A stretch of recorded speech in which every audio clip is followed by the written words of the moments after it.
Girl, did you hear Giant has huge deals on ham this Easter? Ham? No way. Yeah, spiral sliced ham and other ham portions too. Ham, that's crazy. Plus, you can order it online or through the Giant app to get 2-hour in-store pickup or have it same day delivered. Well, I'll be hammed. From March 22nd through March 31st, Giant spiral sliced hams are just 97 cents per pound and other select ham portions are just 77 cents per pound. Offer valid with $25 purchase limit too. Visit giantfood.com for complete details. Giant, this is home. With the Lucky Land Slots, you can get lucky just about anywhere. This is your captain speaking. We've got clear runway and the weather's fine, but we're just going to circle up here a while and get lucky. No, nothing like that. It's just these cash prizes add up quick. So I suggest you sit back, keep your tray table upright, and start getting lucky. Play for free at LuckyLandSlots.com. Are you feeling lucky? No purchase necessary. Void where prohibited by law. 18 plus terms and conditions apply. See website for details.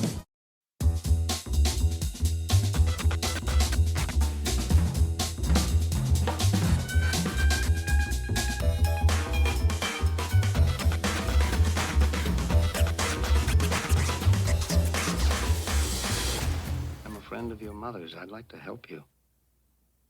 You want to loosen the straps, son? I'm afraid you might hurt yourself, Reagan. I'm not Reagan. I see.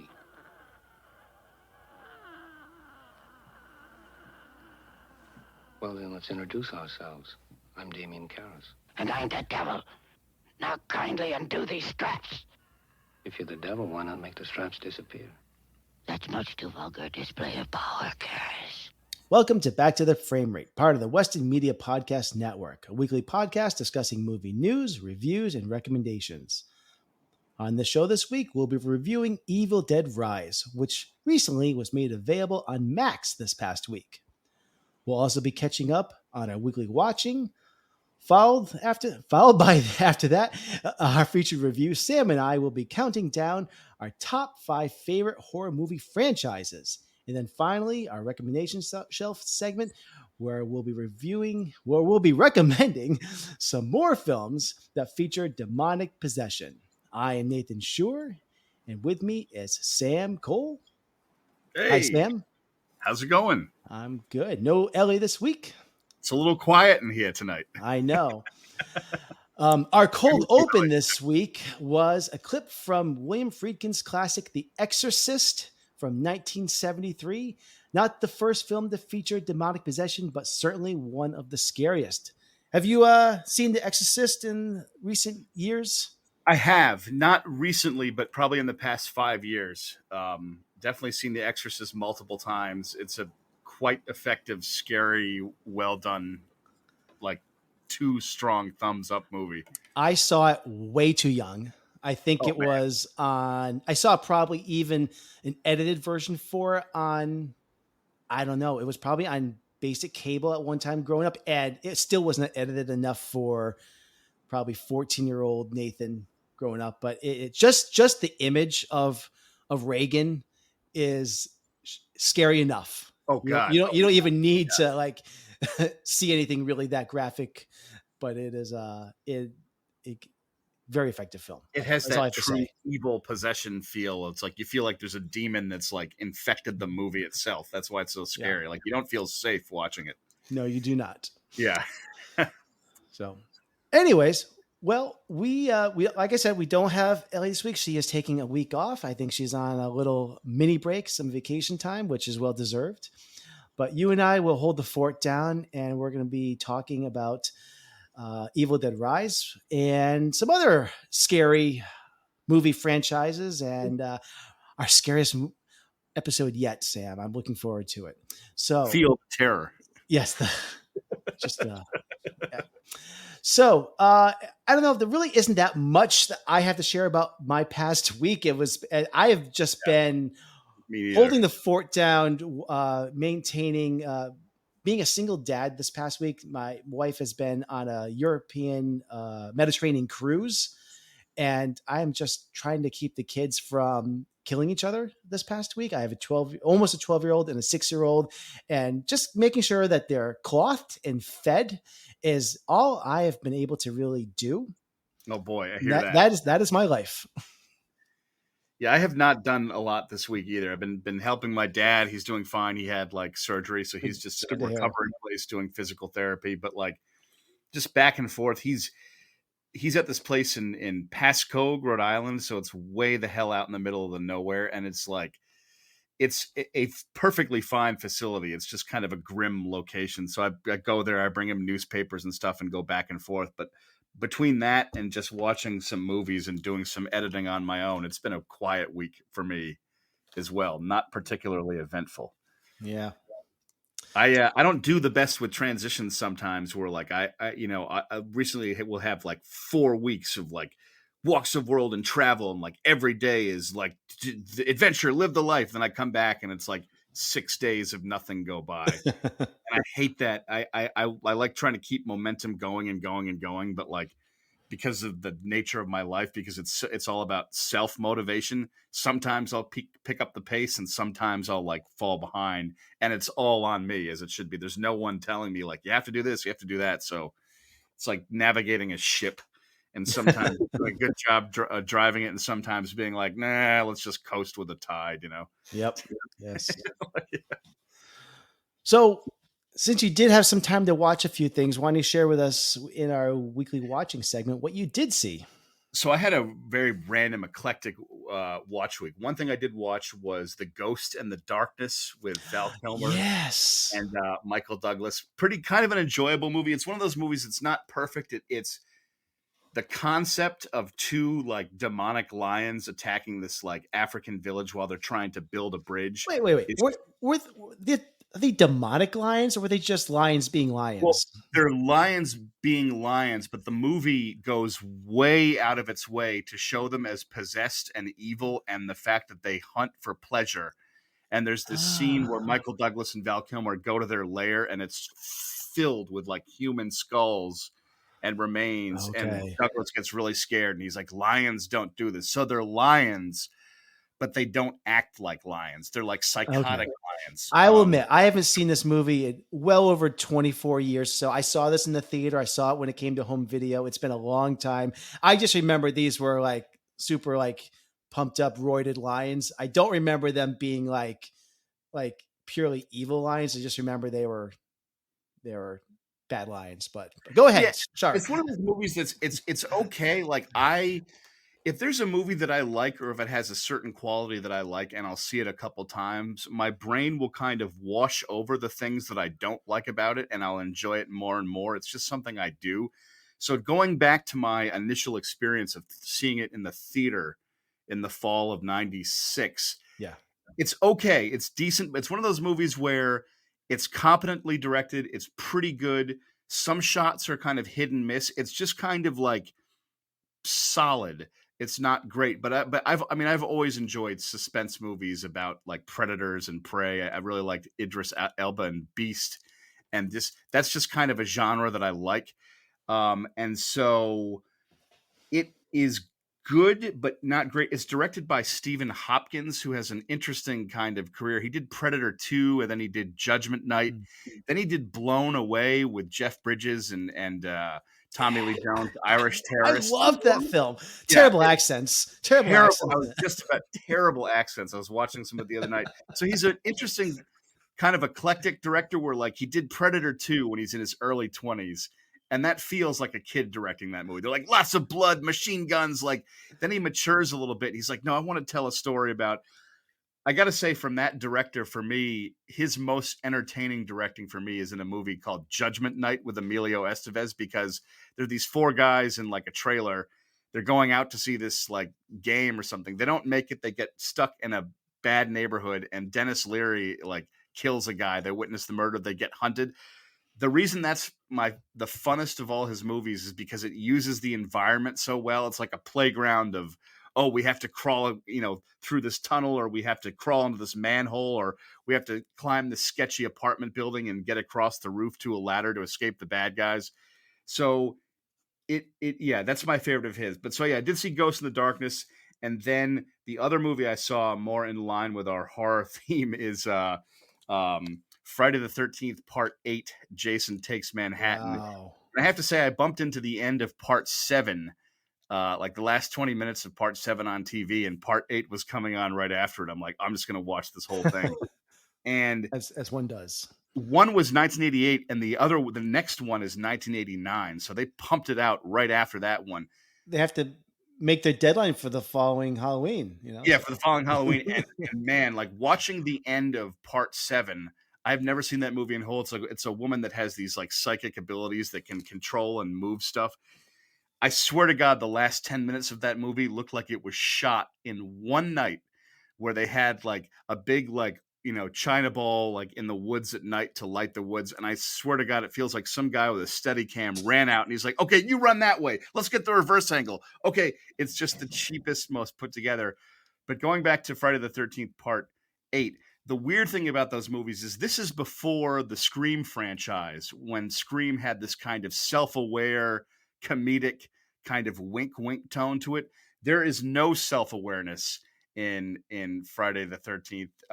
It is flat-footed, and it is just like the most abysmal acting you can imagine. And I think to myself, guys, I know these movies are cheap and stuff like that, but can't you just, can there be like a human character in this? Another thing that was so stupid about it is that those movies, they're literally just Jason like picking people off, and the pleasure it is just watching the individual murders and like how creative they are about it.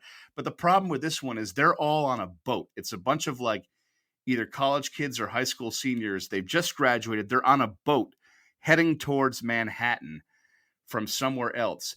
And it's not a very big boat. And Jason hitches a ride on this boat and, of course, starts killing everyone on the boat. But everyone gets an individual isolated murder scene where they scream their like guts out. No one else on the boat hears people get individually murdered. Like there's not a single scene where like 5 people gang up on Jason and try to take him. And there's one moment of hope where one kid's like, we got to fight back. I'm like, yes, finally, there's going to be some development here. Nope. They all split up. They all get picked off one by one in the most suspenseless, boring, like so formulaic. It's so formulaic, but it's formulaic beyond logic, to the point where you're like, someone on this boat would have heard something by now. Yeah. So it's not even satisfying on a rudimentary level. Then they get to Manhattan and it gets even worse because they pull into this dock, this like crappy rainy dock at night that's like outside of the city. Then they get picked off one by one on the dock, and then they get mugged by like a mugger. It's just like endless boredom. But I watched the whole thing because I was fascinated and stupefied by how like bad it was. I wanted I watched those horror movies. Like I'll be entertained by them, but it's just was like too stupid for me to be on board with, even though I was entertained by how bad it was. Like I enjoyed myself watching it. But, so those two is basically what I saw this week. That's about it. Yeah. Not much, nothing else of note, or like no full films. Okay. Couldn't be more different. Yeah. No. I saw a couple things this week. I watched, I mentioned it last week. I've been kind of plowing through my Billy Wilder marathon. Oh, cool. I got to see the next one that he directed. This was The Apartment. And it's pretty incredible that when you look back, that he directed both he directed Some Like It Hot and then The Apartment back to back. Probably his two most famous comedies. Both of these are just very subversive adult comedies too, which is pretty amazing. The Apartment is about an insurance worker, Cece Baxter, played once again brilliantly by Jack Lemmon.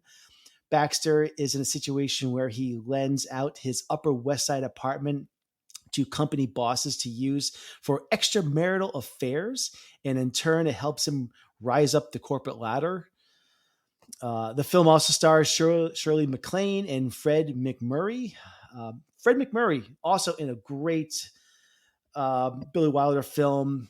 Why am I blanking on it? The what's the film noir? Listeners will. Double Indemnity? Double Indemnity. Oh, I love that film so much. Yeah. Yes. That's a great movie, yeah. Yeah. And so Apartment is right now streaming like everywhere, like Prime Video, like Tubi TV, Pluto TV, Canopy, Roku channel, but it's fantastic. And it's yeah, like I said, these subversive adult comedies coming out in like 59 and 60, it's just amazing what studios were greenlighting It's at this impressive time. that he like, Yeah. got away with that back then. You know what I mean? Yeah. And like pulled that off. Like, yeah. Yeah. The other movie, I still have not seen The Flash yet, which is sad. I'm trying to get to it, but like I said, I'm a single parent this week. But I did get to the theater to see a movie, and I took my youngest daughter over the weekend to see the latest from Pixar Studios. I saw Elemental. So, brief plot synopsis, and here it is. In a city where fire, water, land, and air residents live together, a fiery young woman and a go with the flow guy discover something elemental. So, my comments are going to be slightly harsh. All right. It's unfortunately exactly what I thought this film was going to be when you watch the trailers for this. When Right. I see a Pixar film, I really want to be wowed, taken away to another world. Yes. You know, Yeah. I do. And this film is trying to do that, but the story they're telling is so conventional. You've seen this movie, Sam. You have. You not necessarily told this way where the characters are the elements of fire and water, but the characters, their backstories, the way the story unfolds, it's like 100 romantic comedies you've already seen. Yeah. I will say the animation and the look of this movie is incredible. It's gorgeous. The way that they animate the two, especially the two main characters that play the fire element and the water element. It is amazing how they animate them. It is phenomenal. However, I have some major issues with why this world even exists. And I know I need to suspend the belief for movies like this. And I can do that with many of these movies, like Inside Out. Obviously, it's one of my favorite Pixar movies, but it takes place in Riley's head, and I can buy into that. I can buy into Finding Nemo, because it's fish and they live in this world. But this Right. movie here, it appears that this is a world that the only things that are alive are these four elements. There are no animals. There's not even versions of animals like fire dogs or water birds. It's just these four elements, and there's no reference to other elements. So it's There's, like a nebula. It's like a nebulous world that like yes, exists in the realm of the movie, but it's not I connected with anything. Yeah. yeah. There's this entire periodic table of elements that seem to have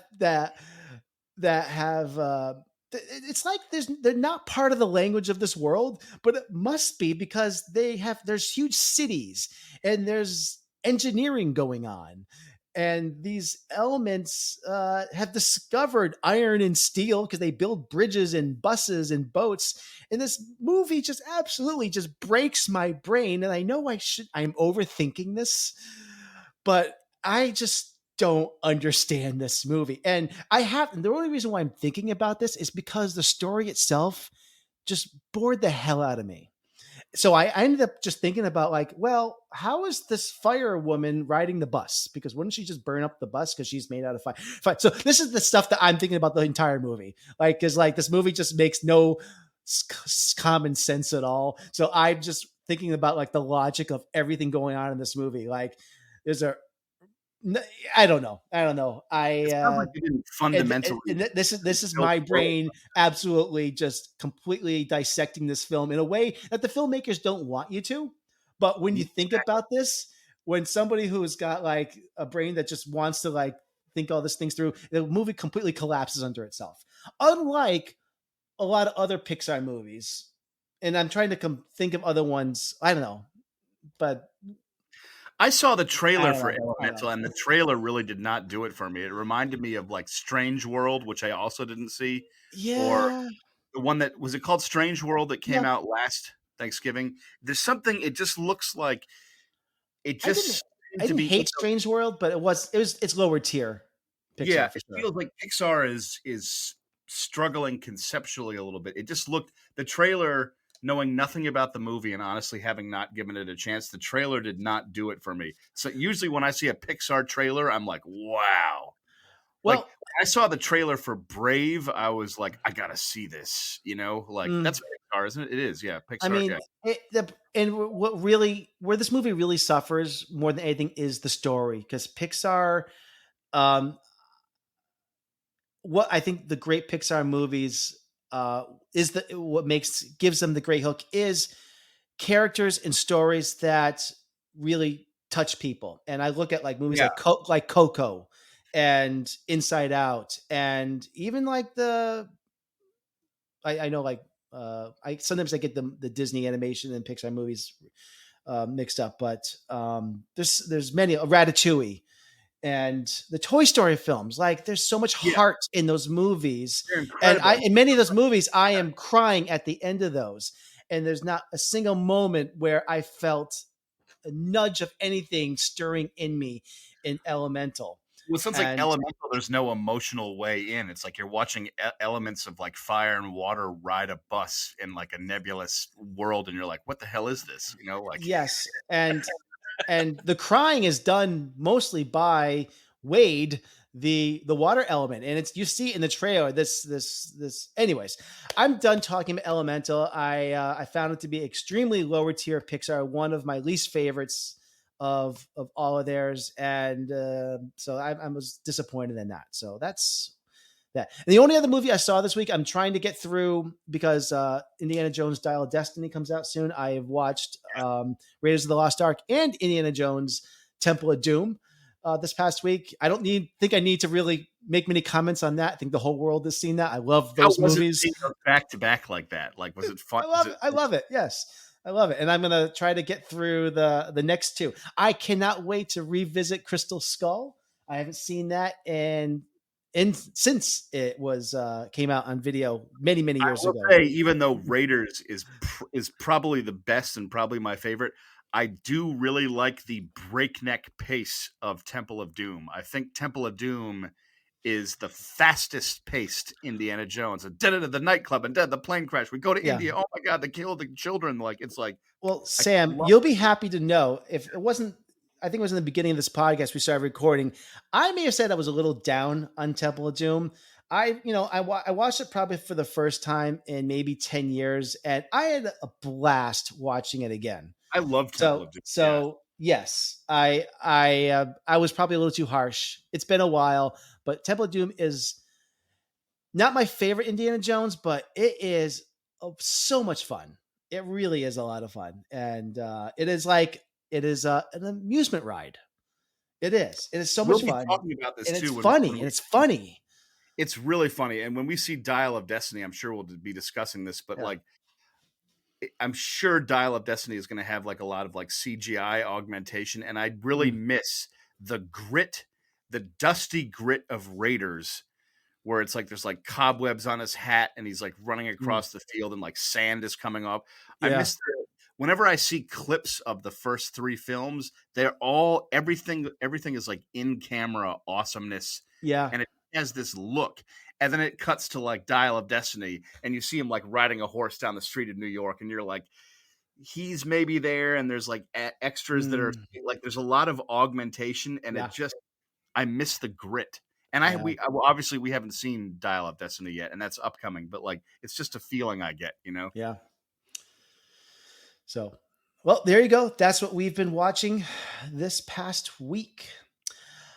Before we get to our main review, I just want to acknowledge one quick thing. Sam, I don't know if you're familiar with Frederick Forrest, but I saw that he passed away this past week.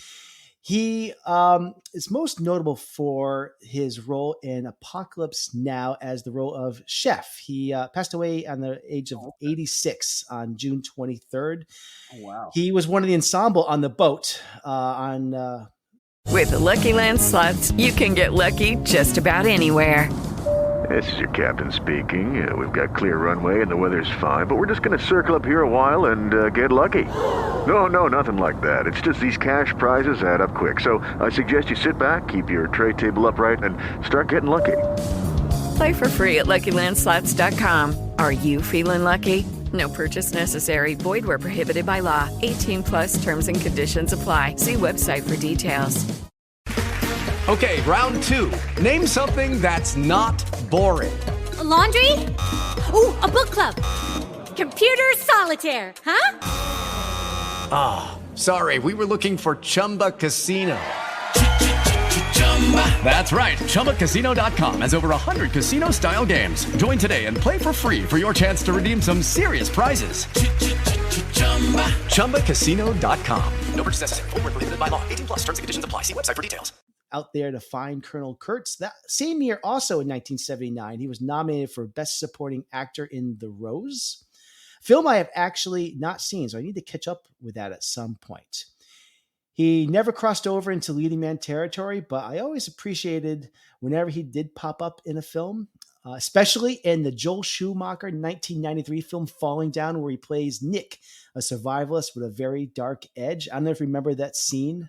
This is my own private stash. I got some great stuff here.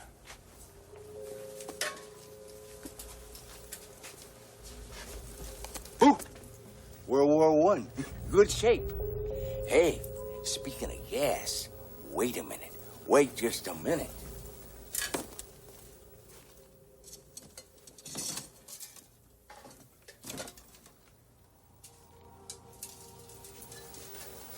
You know what was in this? Zyklon B. You remember what the Nazis had? Listen. Empty. This was used, man. This was actually used. Wait, is he the Nazi guy? Yes. That's that actor. Yes. I Yeah. love Falling Down. That movie is a strange, it's like flawed, but I saw that when I was 14 and was obsessed with that movie. It is one of my actually all-time favorite movies. You know, Michael Douglas thinks that's his best role. He said that in I agree. It is one of my, it's probably top 4 Michael Douglas for me. Yeah, that movie is I love it. just awesome. Oh Yeah. God. And Joel Schumacher, it's like his best directed movie too. I don't disagree necessarily. Yeah. So yeah, But even though Batman and Robin was great, but yeah. but just want to acknowledge Frederick Forrest and definitely his role in Apocalypse Now, which and I love the scene. I just love all of his scenes in that movie. He is in his lines where he gets off the boat. He's just out there looking for some mango, and the tiger attack. He's that guy. He's the guy who's like, Tiger, man, Tiger. Yeah. And he's having an absolute meltdown as the boat takes off. Yeah, he is wonderful in that film. So, yeah. Image So of Frederick him Forrest and passing at 86. Like, oh, it's the same guy. Yeah. Amazing. Yeah. Yep. Did So not know that. Yeah. why don't we move on to our featured review of Evil Dead Rise. When I was just a little girl, I asked my mother. What is this, Daddy? I found it.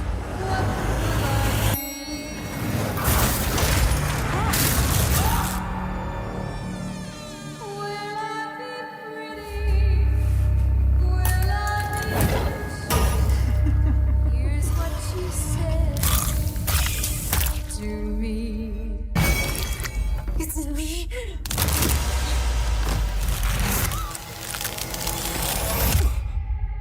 Don't let her take my babies.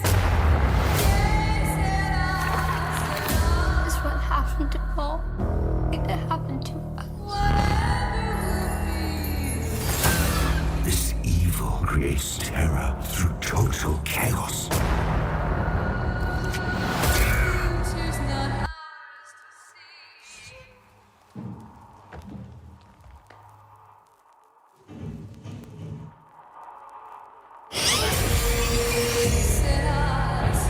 We just heard a clip from the trailer of Evil Dead Rise. So, this just hit, I was about to say HBO, but it's now Max. I'll never get used to that. Well, someday. I missed HBO calling it HBO Max. I kind of prefer that. Max is like, Max. Yay. Oh, yeah, I don't know what they were thinking, because I'm thinking Yeah. like Cinemax or Yeah. who knows what. But anyways, so yeah, I have some thoughts on this. But before I get to my thoughts on our thoughts on this movie, I got a text from my dad, because he'll be pleased to know that he's now part of Back to the Frame Rate. He also watched Evil Dead Rise, and his lengthy review is this: a true horror movie. And then my brother responded, "You get scared?" And he responded, "No, because it was just a movie." So I wanted to include that. So there you go. Dad, I love you. Thank you for your insightful review of Evil Dead Rise. But why don't we share our thoughts on this? This is the fifth movie in the Evil Dead franchise. Before we get into this, Sam, I want to ask you, what is your relationship with this franchise? That's a really good question, because my relationship with the franchise, I have seen the previous Evil Dead films and really enjoyed them, but it's been a while since I've seen that and Army of Darkness, um, which um, which I enjoyed, and I liked the tone of those films, and I liked the kind of comedy mixed with the terror and like Sam Raimi's signature style. There is some Evil Dead lore that I'm a little bit um, dusty on, that I might have to ask you when we get to the spoiler section, because there's some lore that I feel connected directly into this latest film that I might have missed. So this is the fifth film. Basically, my relationship to this franchise is I enjoy it, but I don't know it well in the way that I know something like Star Wars, where I'm like obsessed with it. I've enjoyed Evil Dead. It's been a while since I've seen it. I know there's Evil Dead 1, 2. Was Army of Darkness 3? Yes, that's What's the third 4? one. So in 2013, there was a complete remake, just called Evil Dead. Okay. Yeah, I'm a So, little. so no, it's okay, because it's very hard to follow this franchise, because each movie has they're very disconnected from each other. Yeah. There is not like a through line through these movies. What I really liked, especially in the first and the second one, was that funhouse crazy nature of like the cabin, and like anything could happen and they'd go outside and like trees would attack them, or like it just felt like they were in this horror nightmarish world that was funny and scary. And I just liked that Sam Raimi in a good way pulled off the fact that there were kind of no rules as to what would happen. Obviously there's the Book of the Dead and like possession, but just all bets are off when you watch those films. Like all of a sudden a hand will come out of the wall, or you know what I mean? It's just like, it's wild, but in a good way. Yeah. From what I remember, it really has been a while since I've seen the earlier ones. Although Army of Darkness is clearer in my head, but yeah, definitely. So what about Evil Dead Rise? So just looking at my notes, in general, I would say I enjoyed it. Just reading a couple things here that I did really like. The I thought there was a good homage to Sam Raimi in that opening shot where it's like the POV that you think it's like a POV of like a demon, and it turns out to be a drone. I thought that was a very like 2023 wink wink moment. Like, it's a personal drone. Yeah. If I had to just, without going into details about the plot, my main thing was I would say I enjoyed it, but I felt that it didn't quite. Sam Raimi has such a specific style of like absurd and terror and funny and gross and violent. I thought this did pretty well, but I felt a little bit of a disconnect to the characters that were introduced in the apartment complex. And I was trying to think about what it was, and what it is for me is, first of all, the cinematography is very cool looking. It's like beautiful cinematography, but the movie is so visually set up as a horror movie that I felt that that their apartment building was like horror movie central. Like everything was dark all the time, weird dark lighting everywhere. So I was sort of hoping more for a contrast from their normal regular life to all of a sudden she's possessed and the craziness starts. But it felt creepy and crazy from the setup in terms of the way it was shot and the way it was looked. So once things started happening, it was good and it was fine, and there was some great gross out moments. And I thought that the mother that was possessed, I thought she did a great job with acting. And without giving anything away, I love it when it's like this multi-headed monster. Like there's a lot of cool visually things going on.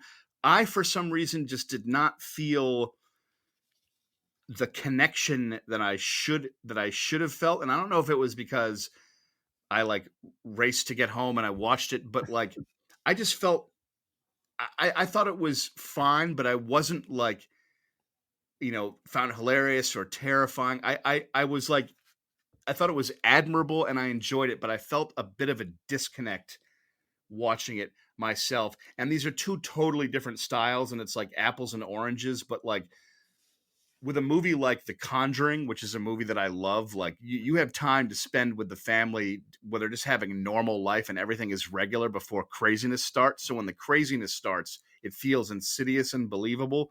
The world of this movie just felt nuts from the first frame, that I didn't feel that surprised when gory, crazy stuff started happening. I was like, well, of course it's Evil Dead, so here we go. Like the ride did not blow me away, and I can't tell if it wasn't quite in the mood, if that's my fault, but I felt like the movie passed me by, and I watched it, but I didn't quite latch into it the way I was hoping. That was my experience. I totally get it. All right.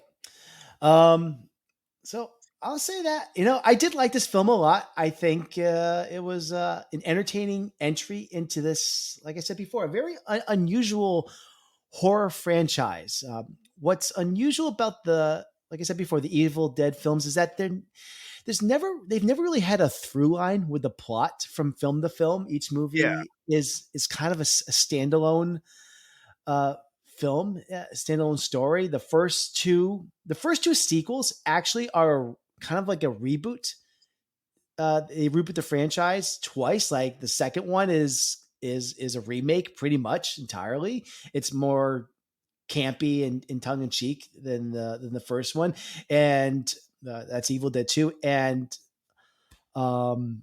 Judy was boring. Hello. Then Judy discovered ChumbaCasino.com. It's my little escape. Now Judy's the life of the party. Oh, baby, mama's bringing home the bacon. Whoa, take it easy, Judy. The Chumba life is for everybody. So go to ChumbaCasino.com and play over 100 casino-style games. Join today and play for free for your chance to redeem some serious prizes. ChumbaCasino.com. No purchase necessary. Void where prohibited by law. 18 plus terms and conditions apply. See website for details. Hello, it is Ryan, and I was on a flight the other day playing one of my favorite social spin slot games on ChumbaCasino.com. I looked over at the person sitting next to me, and you know what they were doing? They were also playing Chumba Casino. Coincidence? I think not. Everybody's loving having fun with it. Chumba Casino is home to hundreds of casino-style games that you can play for free anytime, anywhere, even at 30,000 feet. So sign up now at ChumbaCasino.com to claim your free welcome bonus. That's ChumbaCasino.com and live the Chumba life. No purchase necessary. VGW. Void where prohibited by law. See terms and conditions. 18 plus. Army Darkness, as we all know, is more of a time travel sci-fi horror comedy. So it almost feels completely disconnected from the first Evil Dead movie, except for we have Ash, obviously.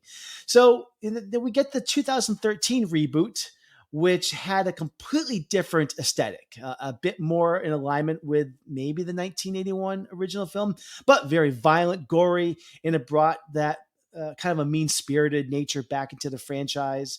So these movies have been all over the map.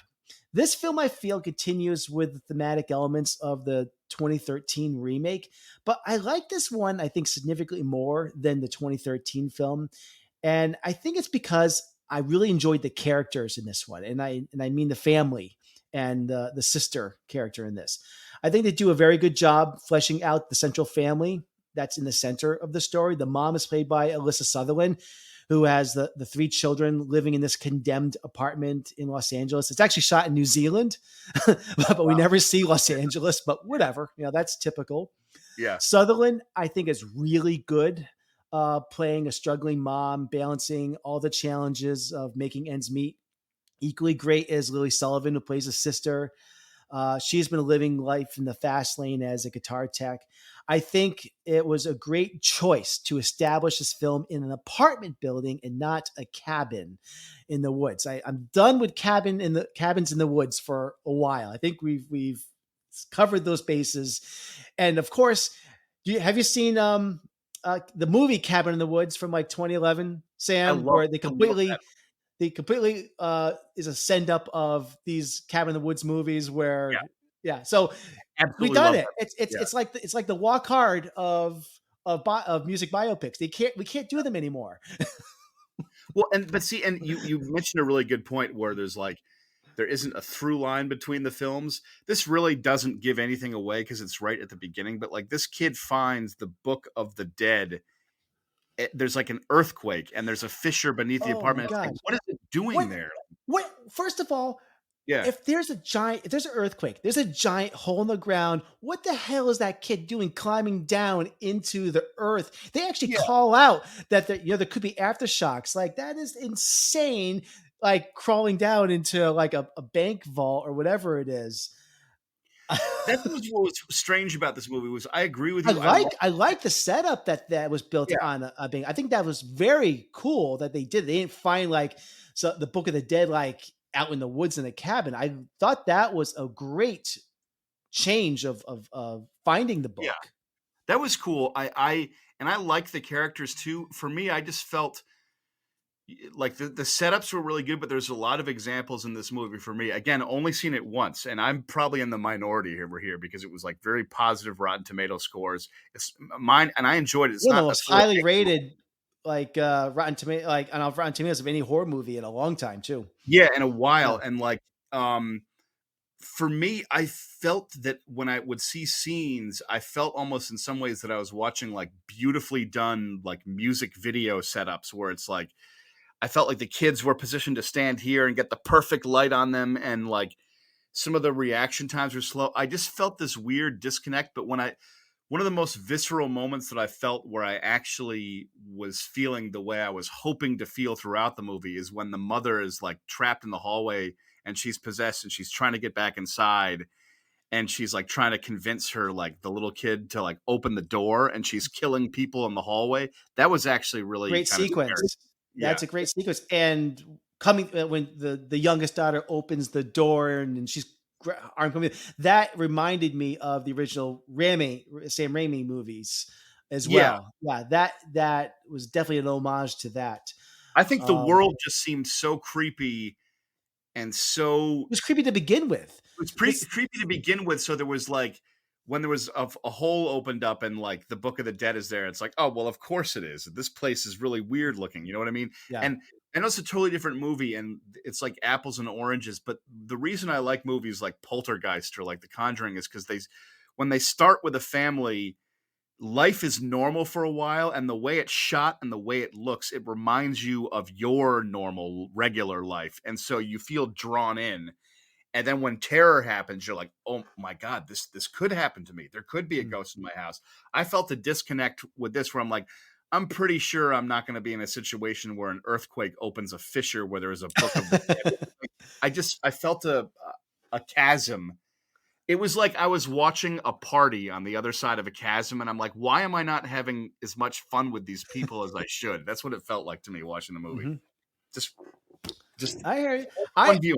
Yeah. I had a really good time because I really felt a connection with the family. I cared about these people. I want to get to spoilers because I really want to get to the family and the characters and what happens to them in this movie. So why don't we get into that now?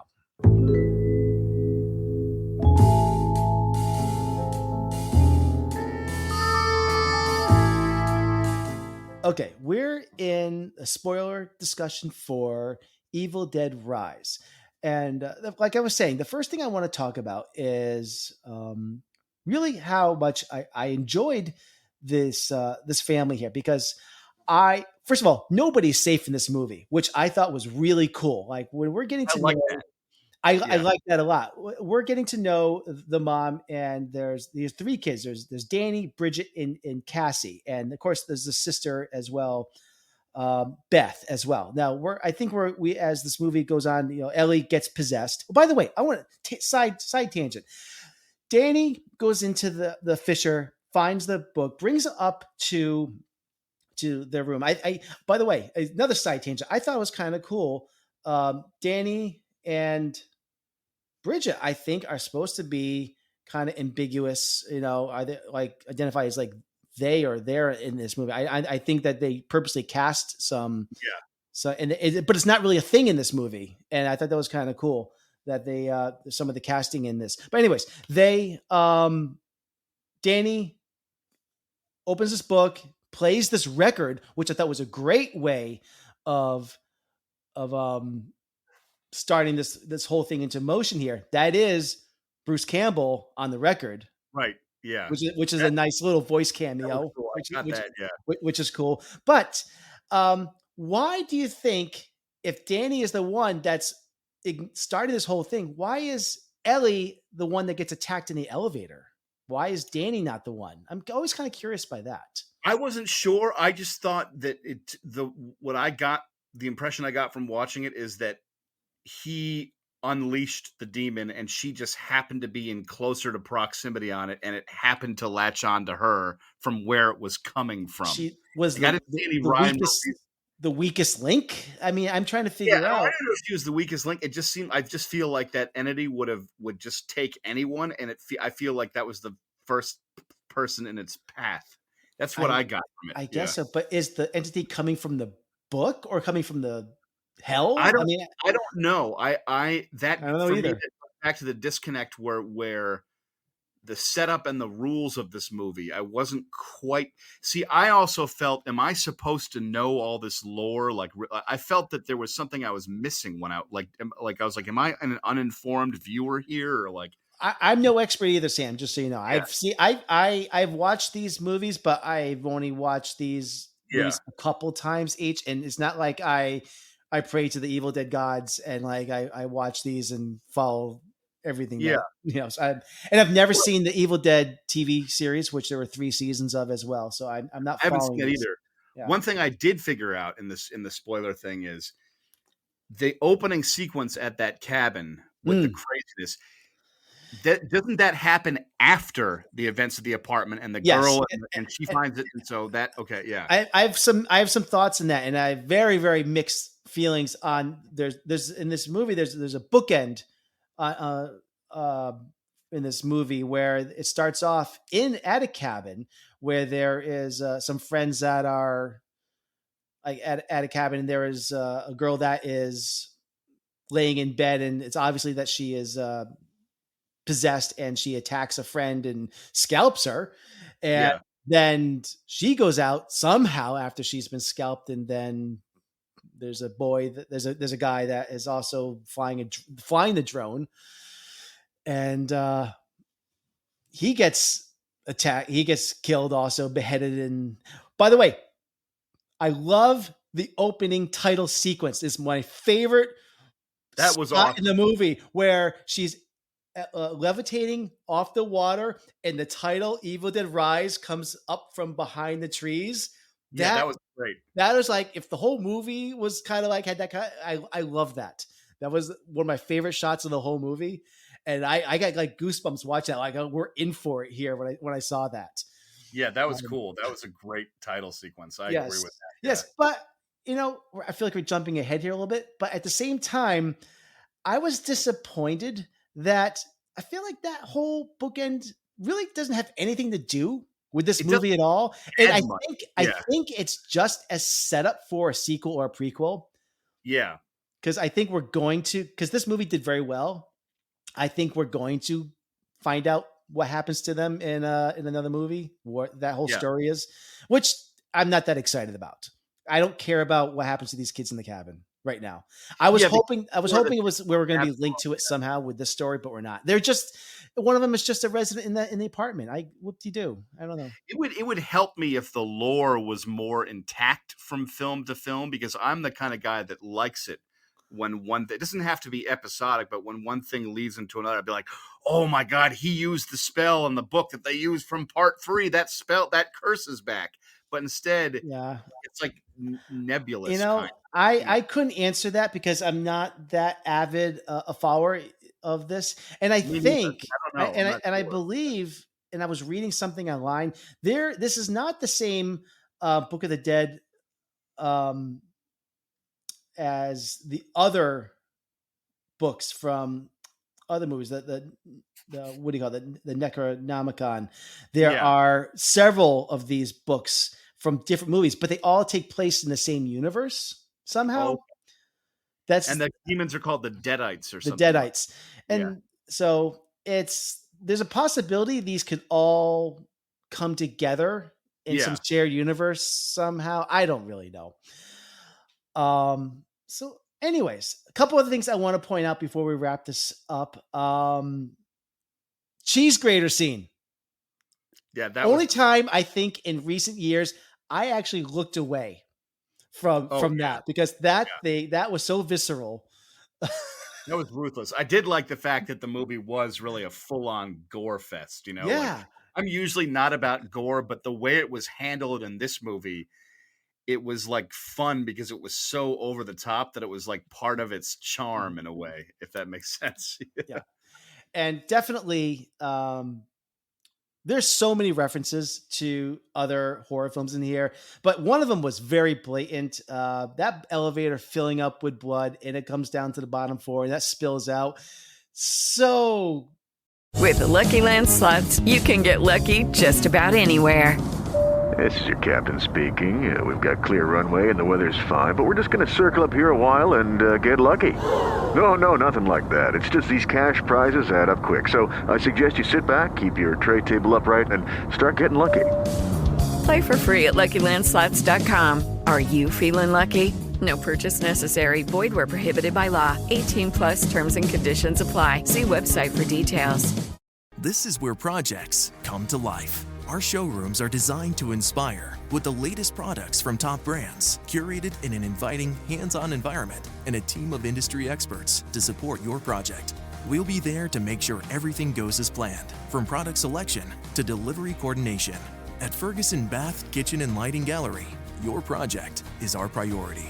Schedule your showroom consultation and see more from brands like Monogram at build.com/Ferguson. So cliche. So I mean, like we're going right after The Shining.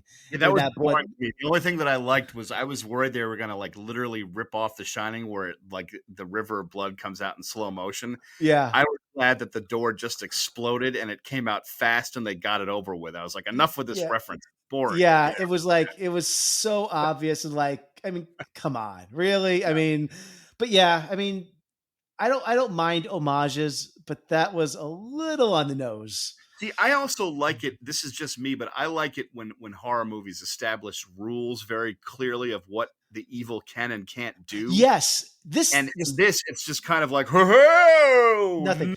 Well, like yeah. Well, I would actually talk about it because I have a major gripe with this movie because the rules just seem to be like whatever. Because something happens at the end of this movie that I want to pull my hair out because I was on board for this movie for about 90% of it. The end of this movie is really what bothers me. Once Ellie and the kids become this grotesque ball of gore, it's like all the rules just get tossed out the window. I was surprised they all got killed. I was like, oh my God. Oh, I know. I mean, they're I mean, I really was rooting for this family.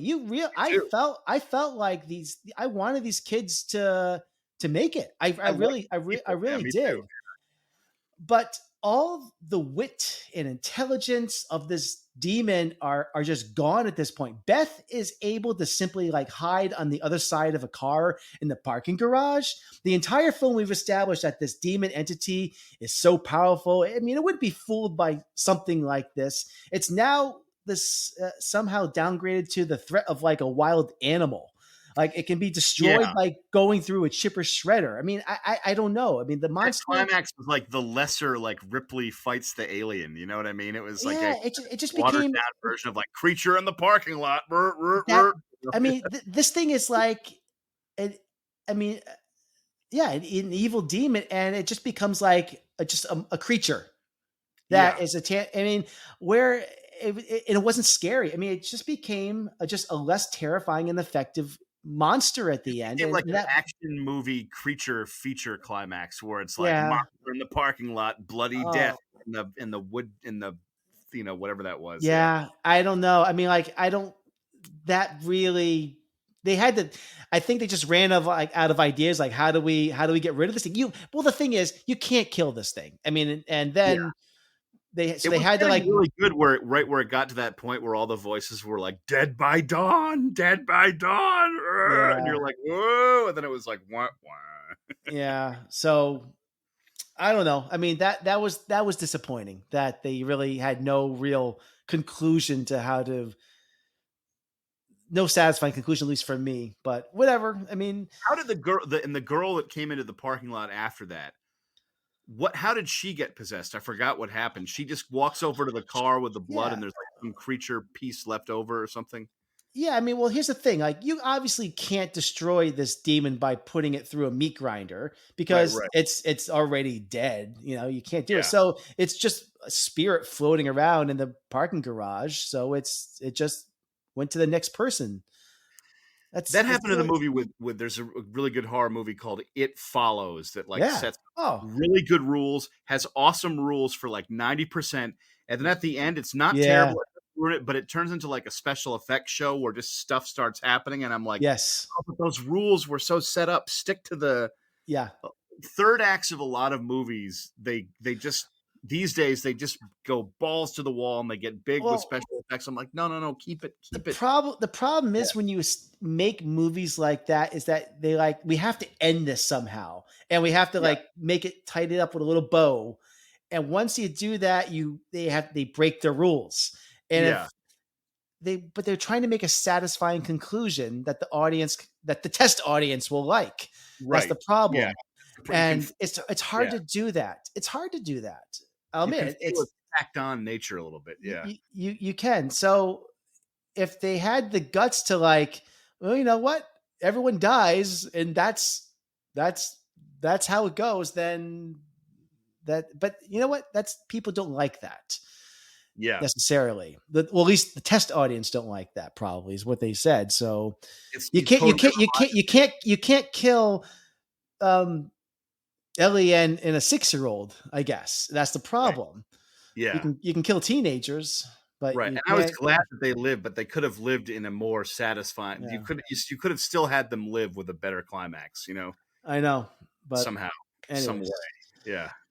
So, anyways, That's I feel like B plus. Like I enjoyed it, but I was not over the moon. But I enjoyed it enough where that when another one comes out, I'll be like, yeah, I'll go see that. You know, yeah.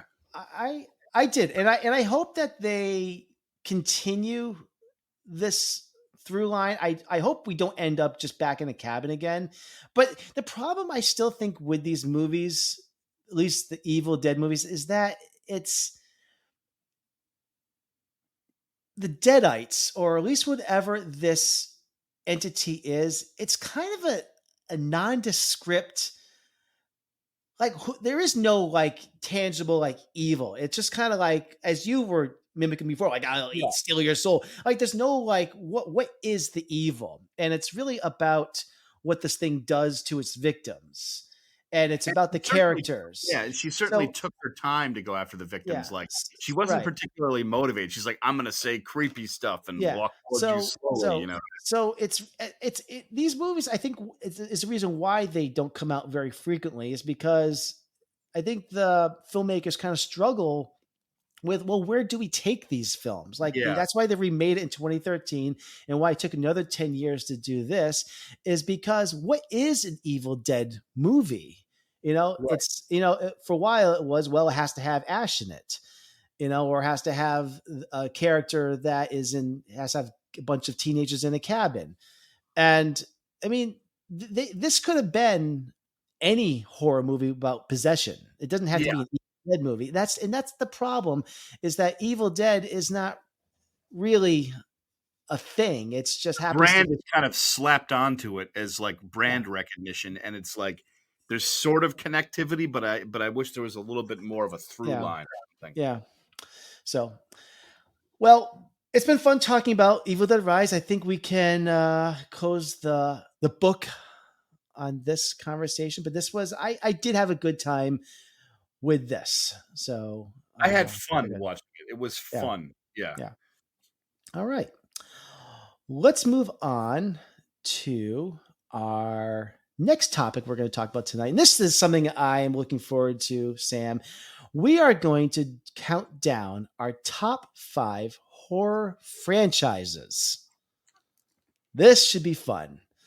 So we have I have put together a list. Took me a while because I thought of many horror franchises. I mulled this over all week long. Yeah, but I struggled with them. There's so many. I narrowed this down. So we're going to basically, like we've always done on this podcast, we're going to go back and forth, starting with number 5 down to number 1. And I am really interested to see if we have any crossover or if our lists are completely different. But we'll see. How about this? You know what? I am always somebody who makes somebody else go first. I'm going to do you a favor and I'm going to begin this evening because I feel like I'm always making other people go. So I will begin. So my number 5 horror movie franchise is the Scream franchise, actually. Am I stealing a thunder?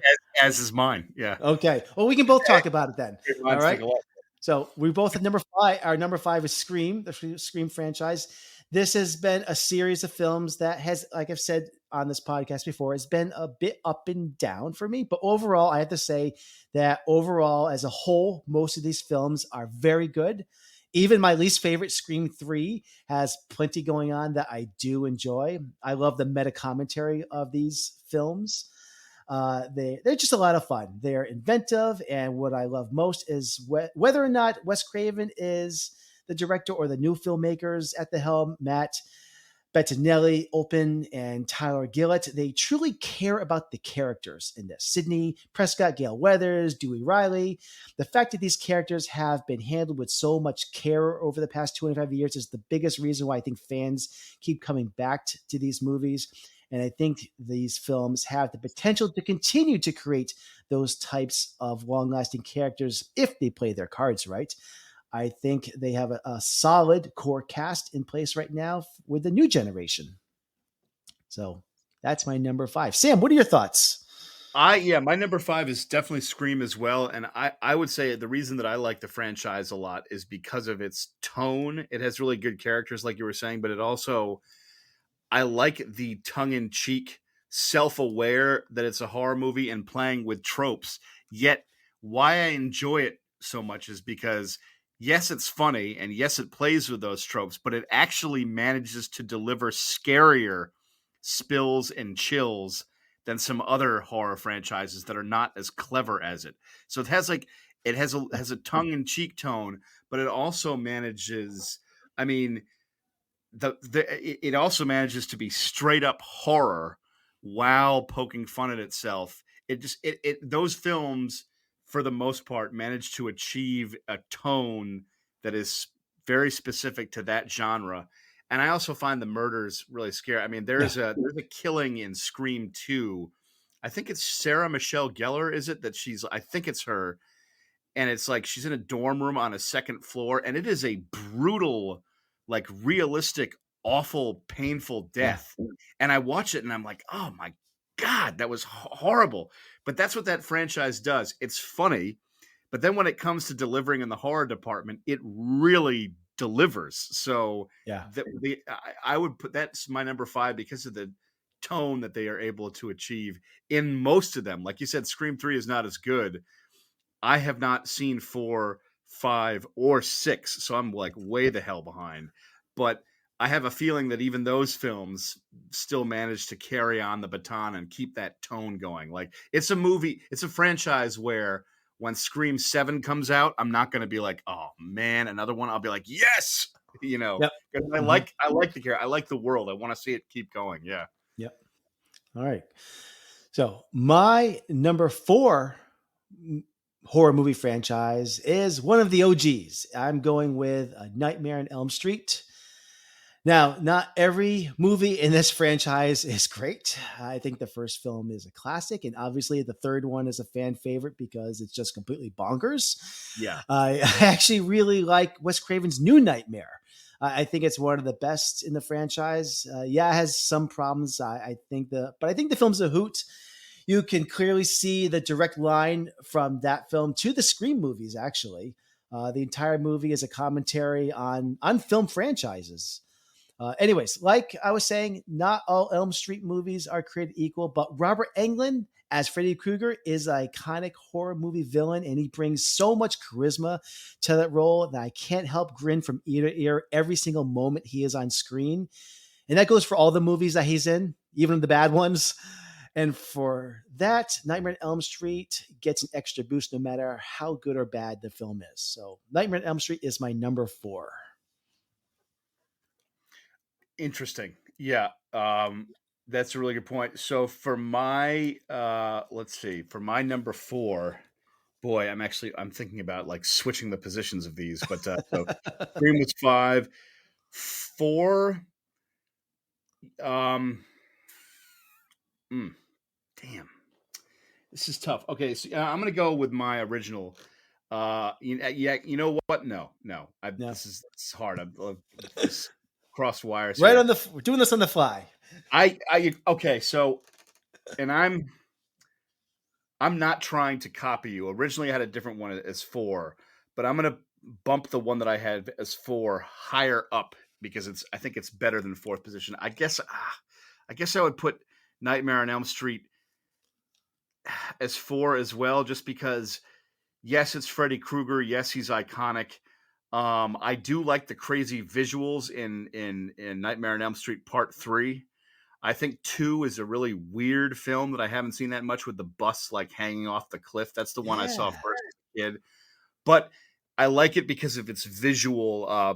With other horror movies, you just get like straight up people dressed up, killing people in like cabins and fields. With Freddy, you get nightmare, bizarre, surrealistic dream sequences, which I've always enjoyed. And I actually did see Freddy's Dead, The Final Nightmare in 3D in the theater. And that movie was like a total mess. So I guess I'd put that as number 4. It's a soft 4, but it's hard to talk about horror and not mention like Freddy Krueger. You know what I mean? Like, yeah. He's iconic. Excuse me. All right. So, yeah. All right. So I will move on to my number 3. And hopefully I'm not going to steal your thunder in this one. No, it probably. But all right. My number 3 horror movie franchise is Paranormal Activity. This franchise taps into an honest to God fear of mine. There really could be real evil out there lurking. This is the reason why I don't screw with Ouija boards or participate in seances, because I have a fear that something evil could be let in and attach myself to me or my house. And really, I just don't need that drama in my life. No. I think these movies are very effective. They are done in the style of found footage films. The first one was done very economically. I think it's still one of the best scariest horror movies ever made, actually. As the franchise continued, it does get more convoluted, how they maintain the found footage aspect for these films. I actually don't think I've seen the 2 most recent films, the Ghost Dimension and Next of Kin. I heard they're actually not that great, but I don't really love, but I do really love the first 4 Paranormal Activity films. I think they're really, really good. I think they're extremely unnerving. When I watch these, I had to take them in the daytime, snuggling up under blankets, because the scares in these films aren't really about jump scares. It's scarier than that. It's a type of horror where you're staring at like the darkness for like 30 seconds or 25 seconds and you're just hyper focused on it and like something there, something moving. And like, then while you're looking over on the left side of the screen, like a pan falls like on the right side of the screen. You just completely like freak out and jump. It's that kind of horror. And that's kind of stuff that just, subtle and it's just terrifying. Yeah. yes, I it agree. is. I love So, stuff like that. yeah. So it's like 90 minutes of torture for these kind of movies, but I really do love it. And it's a hard watch for me, but I find them very effective, and I do think these are very well made movies. So that is Paranormal Activity is my number 3 horror movie franchise. So for me, my number 3, and it's a little bit of cheating because there's only really one movie in this franchise that's excellent. There's some god awful ones, but I have to say, I'm going to go with 3, Blair Witch, and the reason for that is because the first Blair Witch movie, I've seen it so many times with its standard def video photography. It scares me even now because my own imagination fills in the blanks and does all the work. Yes. And I remember seeing it in the theater being like, what's this boring found footage, like cheap movie going to be about? Like, and I watched it and I was absolutely like riveted and terrified when you hear like rocks being clanked together in the woods. You just get the sense that the witch is out there. It only messes with them at night. They find these weird things and like symbols during the day. When they get into to that house in the middle of the woods at the end and the kid has his like head facing against the wall, I just find it terrifying. The problem with mentioning it in number 3 franchise is Blair Witch 2 Book of Shadows is a disastrously awful film that I saw in college. But then there was a newer Blair Witch, like a remake, like a 2018 or something, that I thought was pretty good. It was different, but it had the scares and it expanded the plot in a way that I thought was effective. So it's not quite a behemoth franchise like these other ones are, where there's like tons of entries. But if it were to continue, I'm always on board with the Blair Witch world, because that witch, that something really scares me about that forest and the manner in which they get disoriented when they go in there, and time has no meaning. That's a thing where, unlike Evil Dead, yes, the rules are vague in Blair Witch, but the rules of evil are vague enough that you feel it. You get the feeling like there's some type of force that I don't know. I'm on board with it for some reason. It works for me because it's not like, random special effects and things jumping out at you. There's something very insidious about it, and I always feel like the witch or whatever the evil force is always messing with them and is not that far away from where they sleep and is really, really patient in delivering its evil. And the witch, just something about it really scares me. And we've never seen the Blair, like you've never seen a shot of like, here's the witch, here's its face with its eyeballs and teeth. You know what I mean? Right. It's always elusive. That makes it even worse in a good way for me. So I'd have to put Blair Witch there. Yeah, I thought about Blair Witch because I think that's one of the best horror movies ever. But for the same reason, I can't think of another good sequel from it. I haven't seen this. I haven't seen the one that came out like 5 years ago. So that's why it's sort of hard for the franchise, because it's like you got the one movie, then you have like an awful part 2, which is like something about a pregnancy gone wrong, and like it's just terrible. All right. Yeah. Well, my number 2 horror movie franchise is Final Destination. Interesting. What I will say about these films is that they are not necessarily all tremendous, but I just simply love the high concept horror of all this. And it doesn't get much better than this franchise. What I love about these films is it's just a simple premise. You can't escape death. It's coming for all of us one way or another. But in these films, death is a manifestation of sorts. Each has a somewhat similar structure. It involves a group of people, usually teenagers, who in the beginning miraculously escape a situation that should have killed them.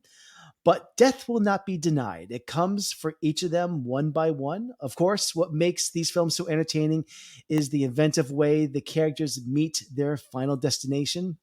There are many gruesome, grotesque, and just really creative, just downright comical death scenes in this franchise. What's also cool about the death scenes is that they just subvert our expectations. The way the characters die is never the obvious way. There's always something that is foreshadowing a character's death, but it's going to be something else that is teased that we forget about, that is the kicker that does them in each one of these scenes. It's really brilliant how it's all staged. So not only is this franchise giving me decades of movie entertainment, I think it's also a handy guidebook of how to stay alive. After watching these films, you start to look at the world in a very different way. Now I'm much more conscious about crossing roads, following trucks carrying large tied down lumber. I'm wary of old exercise equipment. Carnival rides are strictly prohibited now. All the knives, when I'm not using them, go right back into the butcher block. You just start to think, but being smarter in life. So, if you watch these films, you know what I'm talking about. So Final Destination, I just love these films. They're fun. I can't wait. And there's I think a sixth one that's coming out, I think in 2 years. They've been teasing it, but I am always first in line when these movies come out. It is, I know I was ridiculed a few weeks ago for calling a movie a guilty pleasure on this podcast, but I don't care. I've been mocked for liking Final Destination films, but I am first in line for these. I love these. So That's awesome. I got to see that. I don't think I've seen one of them, to be honest. Yeah. Yeah. So yeah. And they all sort of loosely tie together. And the I like that. Fifth one actually brings it back to the first one in an odd way. That's all I'll say. But you kind of have to go through some bad movies to get to that. But it's kind of worth it. Yeah, I hear that. I don't know. That makes sense to me. I definitely hear that. So, all right, there you go. So, what do you got at number 2? So, my number 2 is a bit histrionic because it's. I had, honestly, there are some horror things like Saw or Insidious that I haven't seen, and so I feel like they could be on that list if I'd watched them, but So for my number 2, I am going to go with the Halloween franchise. And I must say, this is where projects come to life. Our showrooms are designed to inspire with the latest products from top brands, curated in an inviting, hands-on environment, and a team of industry experts to support your project. We'll be there to make sure everything goes as planned, from product selection to delivery coordination. At Ferguson Bath, Kitchen, and Lighting Gallery, your project is our priority. Schedule your showroom consultation and see more from brands like Monogram at build.com/Ferguson. As an aside, honorable mention, Jason Voorhees in Friday the 13th, like that almost made the list. And the reason it didn't is because a lot of those movies are terrible. But I must say, an honorable mention for Jason Voorhees in the Friday the 13th, because those movies, there's like 8 of them. They are all incredibly watchable because all it is Jason Voorhees going around killing people one by one with a cast of like idiots. Mm-hmm. And I just find it, there's something so rudimentarily entertaining, but I had to go with Halloween because the first Halloween is a classic. I do like the newer ones like, Halloween and Halloween Kills, Halloween Ends. And I like Jamie Lee Curtis. The reason that I put that there is because Halloween in 1978 kind of started it all with that kind of like slow, insidious horror where there's like someone watching you. So because of that masterpiece, I almost kind of feel like I owe it to this franchise to put it into a near top spot because of what it did, even though it too has some really bad sequels. I remember not being a fan of Halloween H2O that much when I saw it in like 1998 or 90, I think it was 98. But it's Halloween Resurrection is even worse.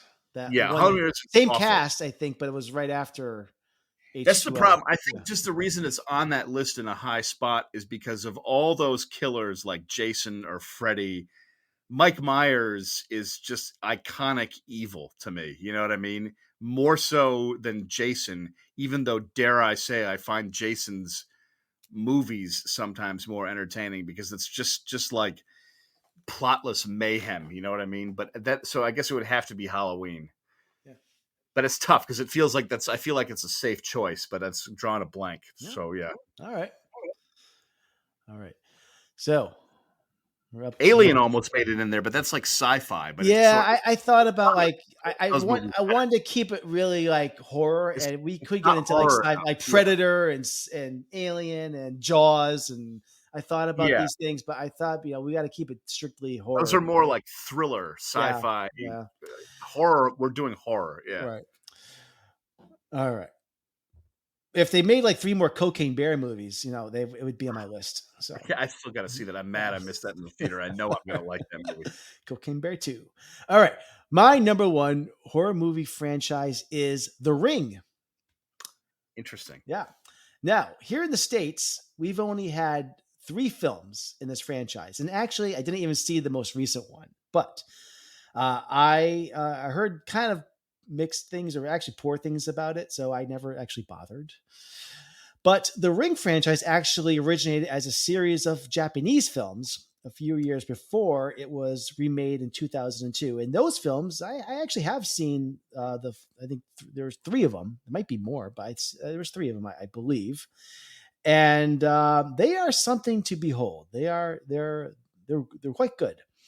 So The Ring started off as a Japanese horror mystery novel that was published in 1991, and it's actually a trilogy of novels. And the films Ring, Ring 2, and Ring O or Ring Zero, I'm not too sure, are definitely worth checking out. And I think they're all actually available on Tubi TV and Shudder right now. So The Ring is basically about a journalist who is trying to figure out how a way to escape death after watching a cursed videotape that seemingly kills the viewer 7 days after viewing it. So my first exposure was in the 2002 American remake starring Naomi Watts. I saw this in the theater with some friends. I thought it was a safe environment, so I thought. This movie gave me nightmares for a month. I couldn't sleep. It actually gave me a fear of my television and Wells. Yeah. Yeah. So some people thought this movie wasn't scary at all. They thought it was funny, that it was stupid. But I fell into the camp that this movie completely messed me up. Absolutely messed me up. I couldn't even walk in front of my TV in the dark for a month. This is how disturbed I was after watching I got to this see this. It's movie. been so long. Now I've got to watch it. Now I'm intrigued. Yeah. And the imagery of this movie, of that girl crawling out of the well with the hair over her face and crawling through a TV, the imagery of this was so unique, so visceral. It is something like I had never seen before in a horror movie. Because before this, all we had was like Michael Myers and some of the typical like movie villains. There's nothing like this I'd come across before, and it opened up my world to Japanese horror, and which is much different. So, like I said, this movie broke me, and then the follow up, The Ring 2. Not as good, but still, I thought a worthy sequel. A lot of people may disagree, but I think it is the atmosphere of that movie is still quite disturbing. And so the 2 American movies I think are quite good, but even the Japanese original movies, gotta check out. Like I said, they're on Tubi TV right now, and they're worth seeing. So there are 5 solid movies that you can see in this franchise. So you got to see these. It's a downward spiral into hell. Once you start watching these, it is like you just can't. It's like you feel like you just can't escape. It is. You just got to strap in and go along for the ride. It's intense. They're exhausting films, and it is my number 1 movie franchise. Not because I love these movies necessarily. It's just because they are maybe the most effective horror movie that I have watched, because I think they are maybe the scariest series of movies I've seen. I don't revisit these movies much because I have to really be in the right mood. I've got to see it. It's been so long since I've seen The Ring. I don't remember it well. Now I've got to watch it again. I'm intrigued. Yeah. And I may watch Rings at some point. I think that came out about 4 or 5 years ago, but I didn't hear great things about it. But maybe. So yeah. Anyways, Interesting. now you're number one, Sam. So my number one, hands down, and this was easy for me because I really love these movies. I would say the Conjuring franchise, and I would even go further to say the Conjuring universe. That includes The Nun and all the reason I like it so much is I loved the first film, The Conjuring. And that includes Annabelle too. Yes. Yeah, that Annabelle movies are in that. Yep. Yeah, it's that world. I love the first movie, The Conjuring. You talk about being scared. Like, I actually find that very specifically terrifying. It really works with my sensibilities too, because it's a horror movie about it's a franchise about demonic spirits and ghosts and evil. It's low on the gore, but it's very, very high on very insidious, creepy, earthbound suspense that I find unnerving. And I'm a pretty savvy film watcher, but The Conjuring, if I'm at my home in Westport, Massachusetts, in the woods, and it's late at night, I will have trouble with that movie because I find it so scary that it's the kind of movie that when it's over, I find myself listening to the heating vents and all these ticking noises in the house. I'm like, what's that? What's that? It's the way it's done. It's the storytelling. I find the demonic evil, especially in the first Conjuring film directed by James Wan. He did the first two, really effectively terrifying, but it's kind of like Spielbergian terror where it's really scary, but it's very fun at the same time. But it's really, the evil to me feels very real in the sense that when you watch The Exorcist, the evil feels real on that. It's not particularly stylized, more Evil Dead Rise, where it's more like funhouse evil. It's more just kind of grounded, full-on evil, where the demonic presence in the house in the first film makes its presence known very slowly. You start hearing things. The dog just randomly dies. Things aren't quite right, but the scenes are just terrifying to me. And a perfect example of that is they find this sub basement beneath their house, and they find this creepy old piano down in the basement, which is a typical horror movie trope. But the husband just plays a couple of notes on the piano, dur dur dur. Cut to later in the movie, the wife is there by herself. The kids are upstairs asleep. He's away on a work-related business trip because he's a trucker that has to do runs and stuff with the truck. She's just walking around at night, and you hear those keys on the piano play in the basement. You realize it's not him, it's not the kids. And so again, it plays into your imagination where the ghost, the evil demonic presence is down there hitting the keys, which just makes it terrifying for me. I could go on and on and on, but The Conjuring is a very strong number one for me because of the style of the terror. It's all about the decibels of sound design being turned up very high, where you can hear clicks and clacks and creepy noises. Everything about the sensibility of those movies works for me. Even the lesser ones like The Nun, which is not as good, it's still, when it delivers the terror, it's a very specific brand of terror that I find incredibly effective. Even The Conjuring 3, not directed by James Wan, not as good, but it still has moments in it that just absolutely terrify me. So that's, I would say, The Conjuring franchise for me, because it really gels with what I find scary as a viewer, as an audience member. That's my number one for sure. Yeah. Well, I agree. I like the Conjuring universe franchise as well. I feel like I haven't seen all of them. I'm trying to. I get them mixed up because the titling name conventions of these, because I forget which is which and which is the Insidious franchise or which is the. I'm starting to lose track of what is connected to what in these movies. I feel like I might like the Insidious movies, but I haven't seen them. And there's a new one, Insidious: The Red Door, that comes out in July, and it's directed by the actor from The Conjuring. And I know this actor, and I'm tired. I can't believe I'm drawing a blank on his name. It's oh God, the two people. He was the villain in Aquaman, and he was Luke Wilson. Luke Wilson. Yeah. Yeah.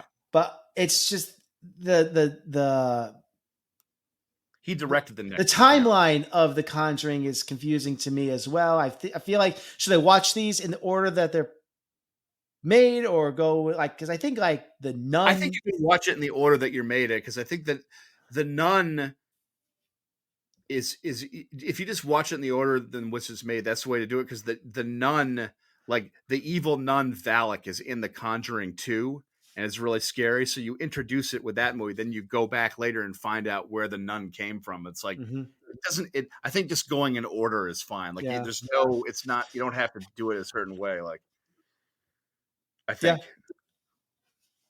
So I will catch up with these sometimes, because I feel like I watched these, but then I missed some of them, and I don't know if it hurts that I didn't see, because I saw The Conjuring 2, but then I think I watched Annabelle Creation, but I didn't see Annabelle maybe, and then maybe I saw Annabelle Comes Home. I don't know. There's one where it's like the two main characters in The Conjuring, they like leave these kids at this house, and the kids like just have a night to themselves, and all the ghosts like show up there. I don't know which one that one was. I'm so confused by this franchise, but I don't know. I don't know if I need to see them all just to make sense of it or not. I don't know. I don't think you have to. I think they just. I think their line of thinking is, hey, did you like that ghost? Here's a movie about it. Did you like Annabelle? Here's where Annabelle came from. You know me. I'm a completist. I must see them all in order. And yeah. Oh, I hear you. Yeah, I hear that. All right. Well, very cool. I'm glad we did our top 5 horror movie franchises. Probably something we never would have done with Ellie on board, right? No, because it doesn't have serial killers in it, even though it could. But yeah. Top 5 killer movie franchises. That will be something we'll do. That would work. She would like those. Yeah. I think. All right. Well, let's get to our recommendation shelf. Are either one of these any good? Sir? What? Are either one of these any good? I don't watch movies. Well, have you heard anything about either one of them? I find it's best to stay out of other people's affairs. You mean you haven't heard anybody say anything about either one of these? Nope.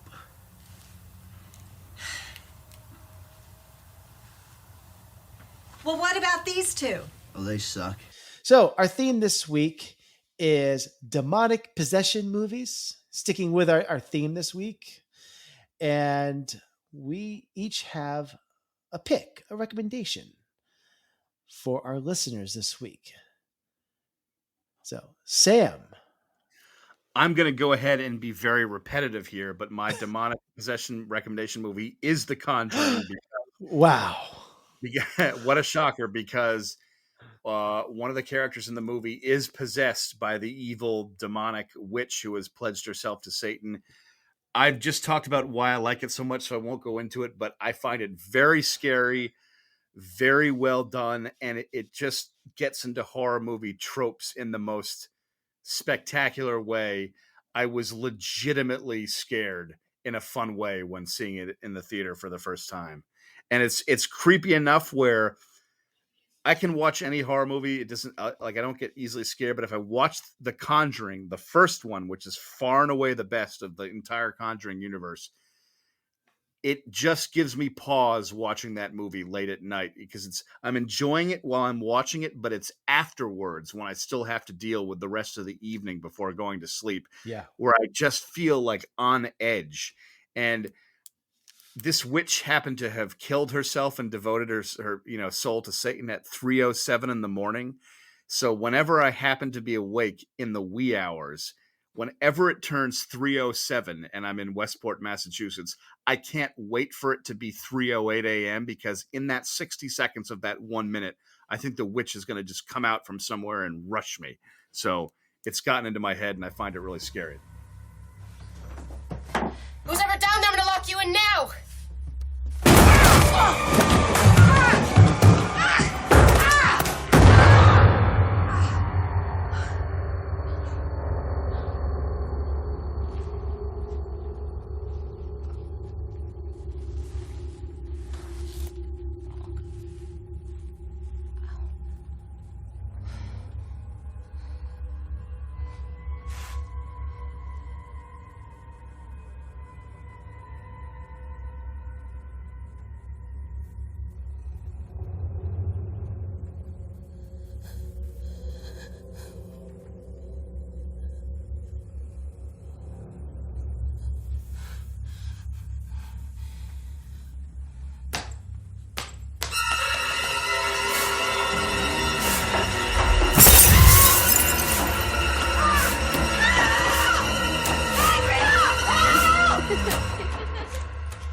Conjuring, thumbs up. Demonic Possession, Great. awesome. And it's streaming on Max right now. Oh, nice. Yeah. Great. My pick this week is, we've reviewed Evil Dead Rise and we've been talking about Sam Raimi. So my pick this week is an underappreciated Sam Raimi gem titled Drag Me to Hell. This movie is crazy fun and scary.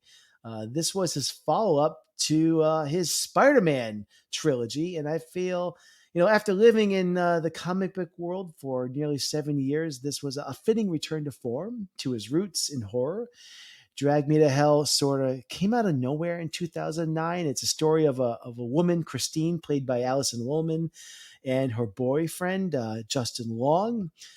She has this great job in this Los Angeles bank, but things take a nasty turn when one day she is visited at the bank by an old woman who requests an extension for her home loan. Christine tries to impress her boss at the bank and rejects the extension. And in retaliation, the old woman places a curse on her, threatening her soul with eternal damnation, as one does. I beg for you. I humble myself before you. I Sylvia Ganush beg on my mother's grave. I beg you. Please let go. Let go! Security! Stop!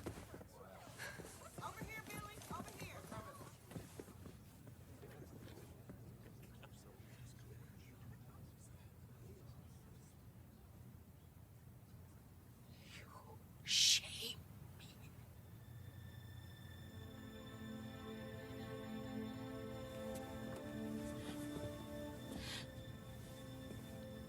I beg you. And you shame me. I think your business is finished here, ma'am. Let's go.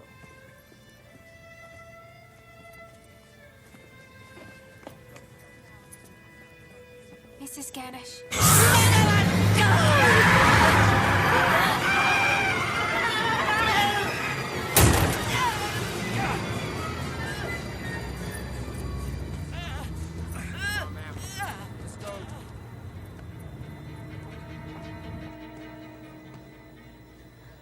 Never saw anything quite like that before.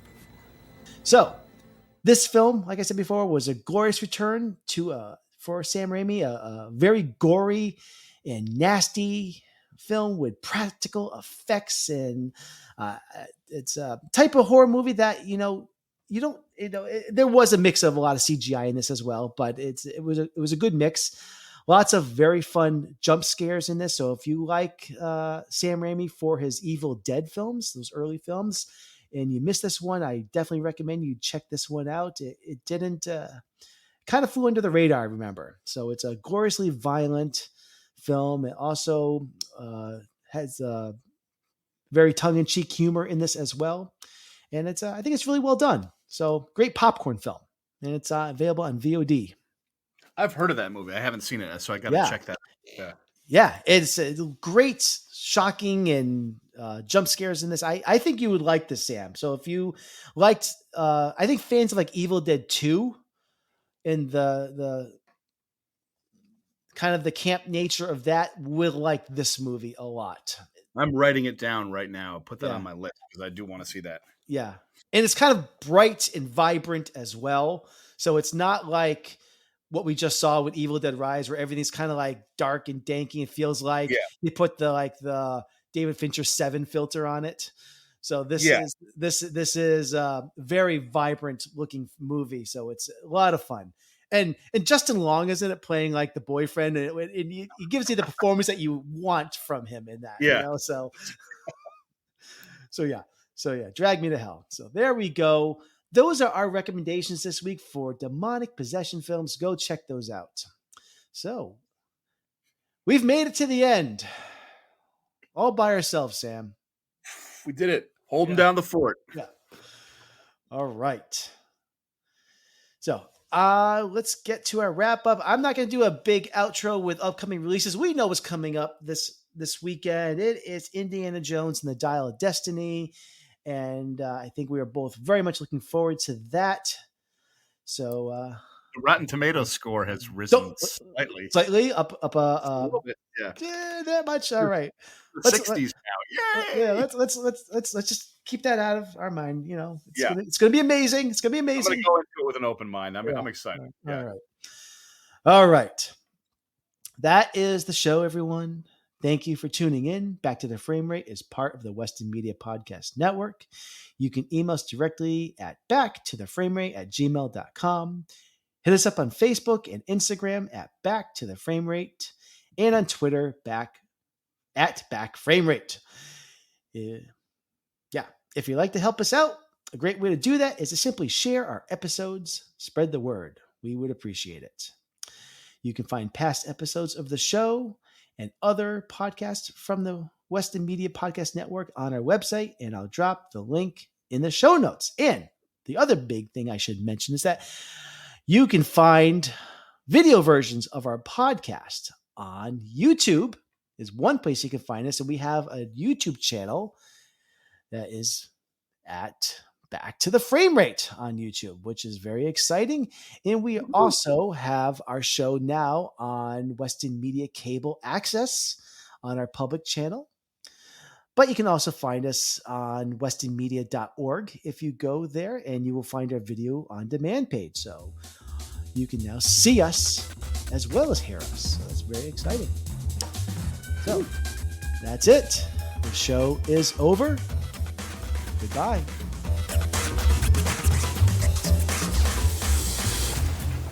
I want you to know it's over. Well,